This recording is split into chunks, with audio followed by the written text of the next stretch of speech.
90 minutes business, l'invité.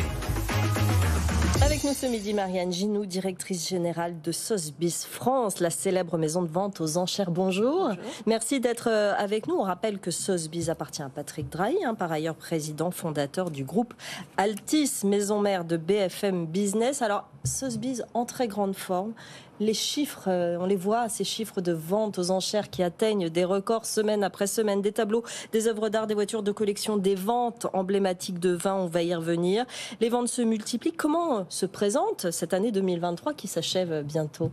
2023 se présente bien. On a des chiffres qui sont dans la tendance de ce qu'on a connu ces dernières années. Il faut noter qu'en fait, le marché des ventes aux enchères, le marché de l'art, mais pas seulement, vous parliez du vin aussi, se porte très bien ces dernières années. 2022 a été une année record à de nombreux égards et 2023 a démarré très fort aussi.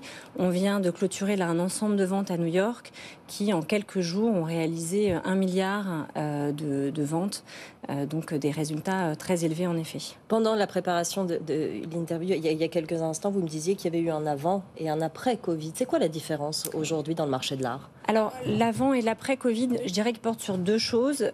D'un point de vue habitude d'achat et organisation des ventes, évidemment une transformation numérique massive. Beaucoup de ventes en ligne. Le plus grand nombre de ventes se fait en ligne. Les valeurs, en revanche, c'est toujours beaucoup des grandes valeurs qui sont faites sur des événements qu'on appelle live, comme les ventes à New York dont je vous ai parlé là, parce que c'est vraiment des événements très importants où tout le monde se retrouve. Très prestigieux, ouais. Exactement, très prestigieux. Donc ça, c'est une première transformation importante. Et le Covid, le post-Covid, le rebond Covid, c'est vraiment accompagné d'un appétit accru pour l'art et l'activité artistique, ce qu'on a pu voir dans des institutions et sur l'activité culturelle et artistique en général, et en particulier sur le marché de l'art. Jean-Marc ? Oui, comment se positionne Paris par rapport aux places que l'on met souvent en avant comme étant les lieux de référence? Je pense à Londres et à New York. Est-ce que Paris est en capacité de rivaliser ou est-ce que Paris a un peu la marche en dessous? Alors Paris se porte très bien. Paris fait aussi partie des places qui ont très bien rebondi en post-Covid. Est une marche en dessous en effet parce que c'est la 4e place internationale. New York est bien sûr devant. Après on a l'Asie et Londres. Mais Paris croît. On est vraiment le centre, encore une fois, artistique et culturel à de nombreux égards. Et ça se retrouve aussi sur le marché de l'art.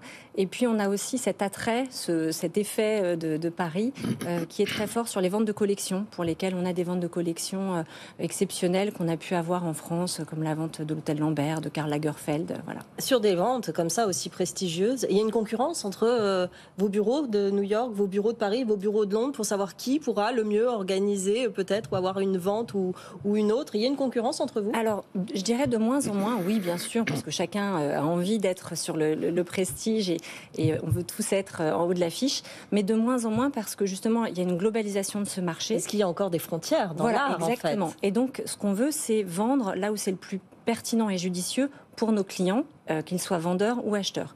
Et donc, on peut se retrouver avec des très grands noms internationaux vendus à Paris parce que c'est l'histoire de la collection, l'histoire du collectionneur. C'est aussi des hommages qu'on rend à des collectionneurs, comme ce qu'on vient de faire pour Pauline Carpidas, qui ont un amour de la France ou des artistes français. Et donc on va choisir collectivement de vendre à Paris plutôt qu'ailleurs, ou l'inverse bien sûr. On parlait de transformation digitale tout à l'heure, ça a dû amener un public bien plus large. Alors évidemment tout le monde n'a pas les moyens d'accéder à ces ventes prestigieuses, néanmoins est-ce que ça participe justement au succès de ces ventes dernièrement, l'élargissement de cette audience? Oui tout à fait, et d'autant qu'on parle beaucoup des très grands chiffres, mais la réalité c'est que l'achat moyen international pour un collectionneur c'est 60 000 $, c'est beaucoup, mais on n'est pas sur les 130 millions du Picasso qu'on a pu voir la semaine dernière. D'après les chiffres d'Art Basel, près de 90% des achats sont en dessous des 15 000 €, donc c'est des sommes importantes, mais ce sont des sommes qui ont effectivement permis aussi à des collectionneurs, grâce à la numérisation dont vous parliez, d'arriver davantage. Et c'est la numérisation et c'est aussi la diversification des marchés qu'on va vendre en ligne, donc avec les bijoux, les montres, le vin dont on parlait tout à l'heure, qui vont être des points d'entrée vers d'autres envies, vers d'autres collections. Oui, c'est ça. Il ne faut pas oublier que c'est vraiment les collectionneurs, c'est d'abord des passionnés. C'est vraiment ce qui motive d'abord l'achat. On parle souvent des investissements, mais c'est même pas un tiers en fait du motif d'achat. C'est vraiment plus des 3/4 de nos collectionneurs sont là par passion, par amour des objets et de l'art. Jean-Marc ? Oui, vous parlez des collectionneurs, des gens qui achètent. Il fut une époque où on disait que c'était essentiellement les musées qui étaient sur ce genre de marché. Est-ce que vous voyez, et apparemment il y aurait un déport vers de plus en plus d'acheteurs privés. Est-ce que vous le voyez, le constatez? Est-ce que c'est une tendance longue ou est-ce que c'est un peu une sorte d'équilibre qui a été trouvé? Alors, je pense, c'est ce que vous dites, c'est aussi, il y a une question d'équilibre. Il y a majoritairement des collectionneurs privés en nombre. En revanche, les collectionneurs institutionnels sont toujours très présents. On a donc là dans les ventes de New York, mais aussi nous à Paris très régulièrement des musées qui se portent acquéreurs, soit directement, soit par le système de préemption qui en France permet aux musées de se porter acquéreurs un peu plus facilement dans les ventes aux enchères.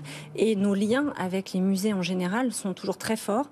On est des acteurs du monde artistique pour aussi contribuer à la recherche sur l'histoire de l'art et sur l'art en général. Est-ce que le contexte international, tendu, menaçant, inquiétant, booste, entre guillemets, concrètement, vous le voyez ou pas, les ventes et cet attrait vers le beau, entre guillemets, c'est-à-dire vers des objets qui font envie et qui sortent un peu de cette actualité? Alors, je ne dirais pas que ça booste parce que, voilà, on a aujourd'hui, nous, Sotheby's, par exemple, on intervient sur 134 pays, enfin, nos enchérisseurs sont dans 134 pays. Ça fait 134 réalités différentes, 134 contextes économiques et géopolitiques différents et 134 motivations différentes de se porter acquéreur ou non. Un point commun, celui de la passion, un point commun, celui de clientèle fortunée à un instant T. Donc, il est fort probable qu'il y ait un effet rebond a posteriori. Après, il reste un effet un peu mystérieux, ce qui fait aussi la magie des ventes aux enchères et des surprises qu'on a systématiquement sur des objets, sur des moments. Donc, je ne dirais pas que ça booste, mais en tout cas, il y a une forme de résilience, le mot à la mode dont on parle, par rapport à ça. Vous préparez la vente des vins des Hospices de Beaune. Tout à fait. Comment ça va se passer? Est-ce que vous avez des petites choses à nous révéler? C'est dimanche. C'est dimanche qui arrive. C'est ce dimanche. Oui. Écoutez, on est très impatients. Ce que je peux vous dire, c'est que pour cette 163e vente des Hospices de Beaune, nous allons vendre donc 51 cuvées, 700 fûts, 700 pièces de 228 litres. Que cette année, donc les Hospices de Beaune, vous savez, soutiennent toujours l'hôpital des hospices et une cause particulière avec la pièce des présidents qui est cette année soutenue par Thierry Lhermitte et Michel Simès qui vont soutenir le bien vieillir. Et donc, nous serons très nombreux sous la halle. Et c'est effectivement ce dimanche. Et puis, nous enchaînerons avec une vente magnifique de vin, qui est la vente de Pierre Chen, qui est aussi donc un collectionneur taïwanais qui va vendre 25 000 bouteilles pendant une année pour près de 50 millions. Il y en a pour tous les goûts. C'est pour ça que ça fonctionne aussi. Ça reste très, très, très intéressant. Merci Marianne Ginoux d'être venue nous voir, directrice générale de Sotheby's France. Elle est